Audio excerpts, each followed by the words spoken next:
can see, he's almost there. Go ahead, demonstrate the move. Yep. Good. Good. 2 more times.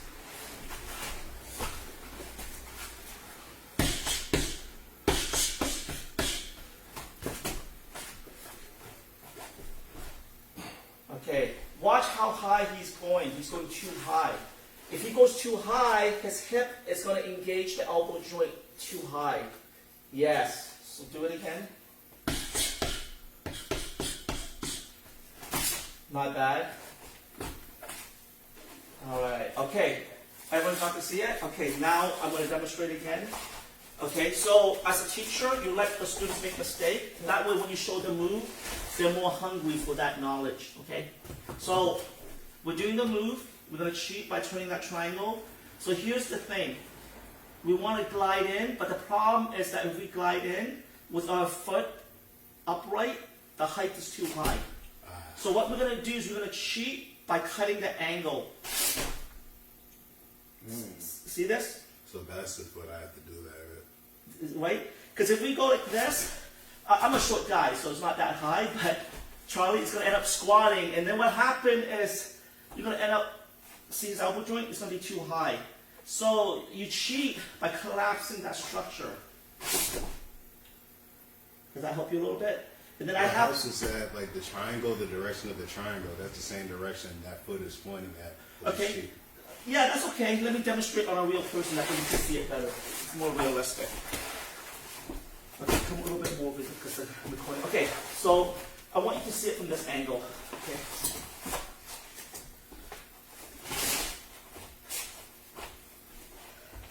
Oh, you're blocking that. Oh, okay. See how I'm leaning to the side? And that's what it feels right. I wasn't leaning either. Yeah, okay.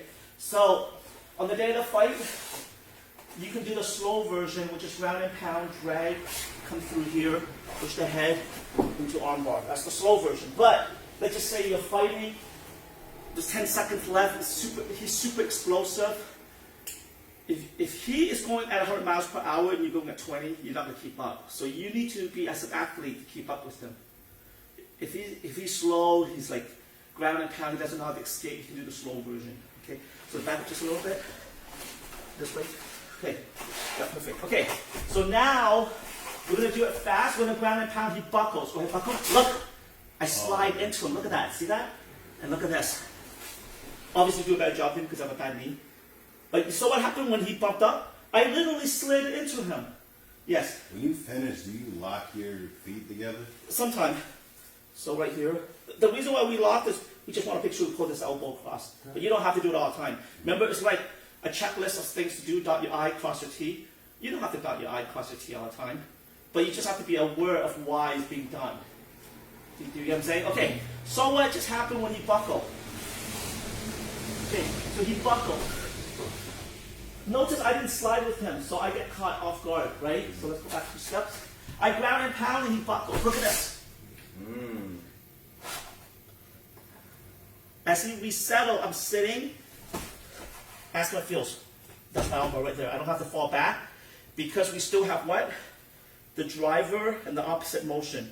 So as long as we understand the mechanic behind it, no one can deceive us. So no one can say you always have to fall backwards.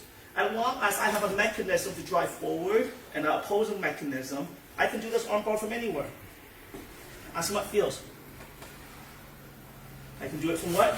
Here, same concept, because the mechanism is upward foot pressure, downward opposing force, right?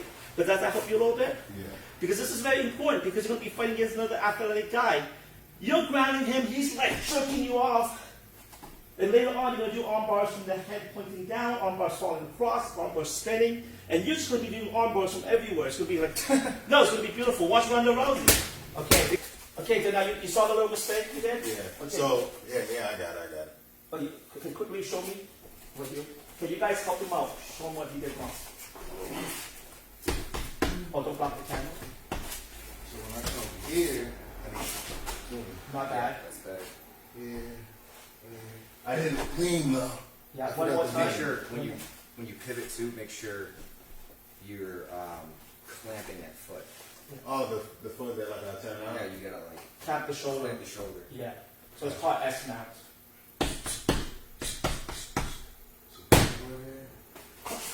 Yeah. Plant. And then I lean through this other foot. Boom. Boom. Okay. Sorry, one more little detail. Okay. Go ahead, go back. Okay, so right now you have to mimic, but you don't have to feel yet. Okay, so but I expect you to fight, so I want you to have to feel. Most people I don't care. Not in a bad way. You're gonna learn to transfer your weight from here to here. Right now all my weight is what? Here. Just because I'm touching the bag, where's the weight still? Back. Here. Okay. Then I want to hop into him. So that's not what you see. Like leapfrog. Yes. See that?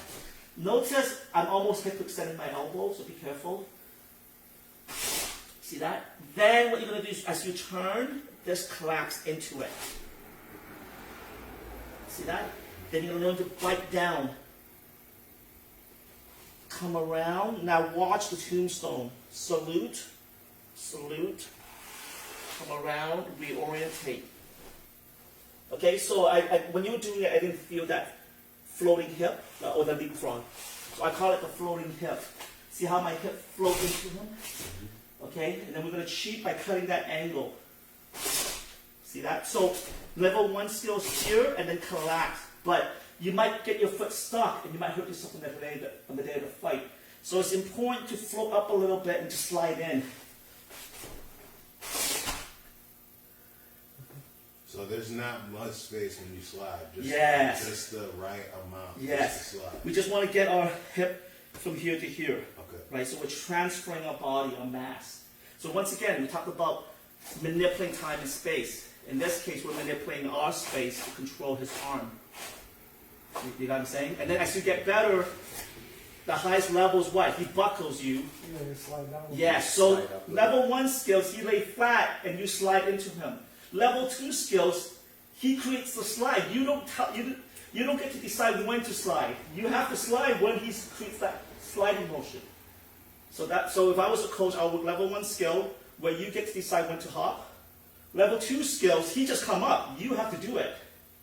Because if he pops up and you didn't do it, you just lost that opportunity. You get what I'm saying? So we'll try that later. Okay, go ahead.